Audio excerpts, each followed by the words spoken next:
Interesting. Very interesting. How Caitlin Clark can say something, the old guard fans, you guys will trash her for it. And then Paige Bueckers remixes the same exact message, and it's either met with praise, oh, I love it when Paige says it, or crickets, because you don't want to be caught playing the fool. The WNBA Players Association is facing a massive internal meltdown, and surprisingly, it isn't being torn apart by billionaire owners or powerful corporate lawyers. Instead, the damage is coming from within. What we're witnessing looks like the collapse of a labor movement driven by internal conflict, hypocrisy, and personal rivalries. Veteran players who were once pushing for financial equality appear to have shifted the fight into a turf war, abandoning strategic thinking and basic financial realities. As a result, their bargaining power has weakened, and the entire situation is playing out publicly on the internet for everyone to see. To understand how this chaos began, we have to rewind to December, when the union was aggressively demanding 27% of the league's gross revenue and even threatening strikes that could cancel the season. Tensions were extremely high, and during that time, reporters asked Caitlin Clark to openly support the movement. But instead of repeating the union's talking points, Clark took a different approach. She responded with a calm, business-minded perspective, analyzing the broader economic picture, including the league's $2.2 billion television deal. Her measured and pragmatic response sounded more like a CEO evaluating long-term strategy than a player following union pressure, and that moment immediately sparked controversy among veteran voices inside the league. I think the most important thing for myself, thinking about these CBA negotiations, this is the biggest moment the WNBA has ever seen, and it's not something that can be messed up, and, we're going to fight for everything that we deserve, but at the same time, This moment could be the biggest turning point the WNBA has ever faced, and many believe it cannot afford to go wrong.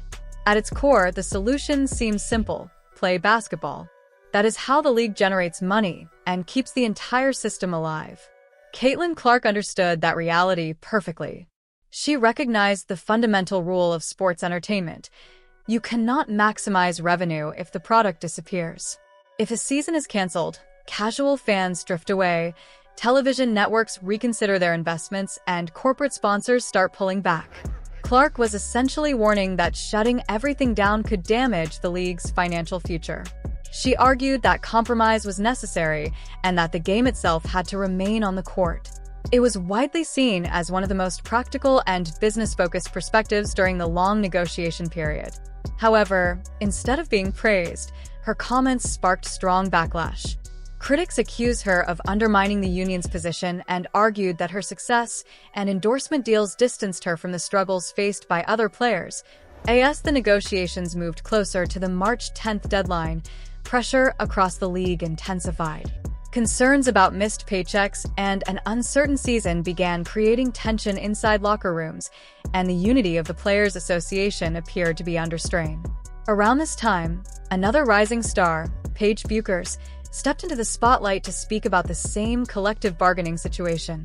Known for her exceptional talent and strong ties to the University of Connecticut basketball legacy, Bueckers holds a respected position among many veterans and media voices connected to the league.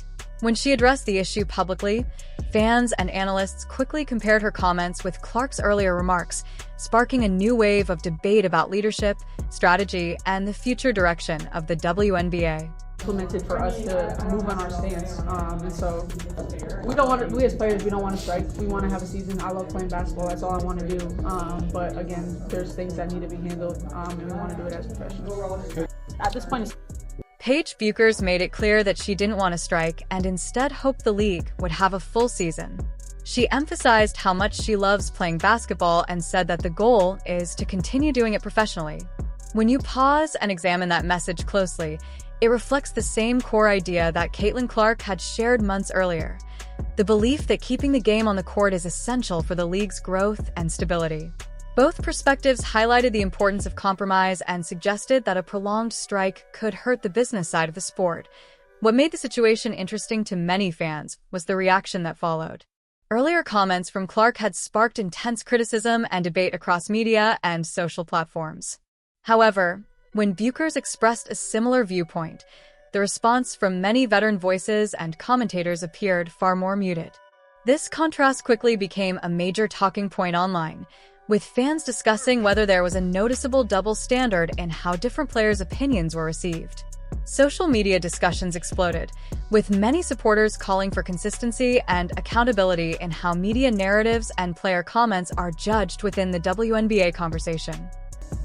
CeCe literally said this in December. Precious P can't even come up with her own thoughts. Quote, she's racist and a scab.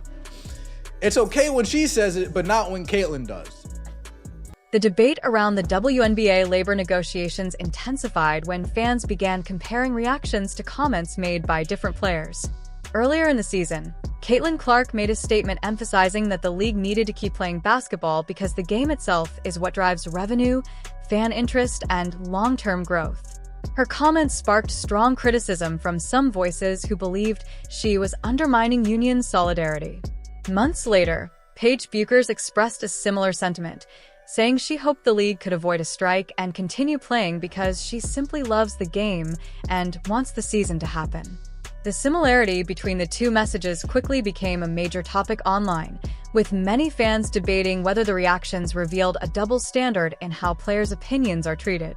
For some observers, the moment raised broader questions about unity within the Players Association and whether internal divisions are weakening the union's negotiating position. Taken off of the table. You all know this New York market.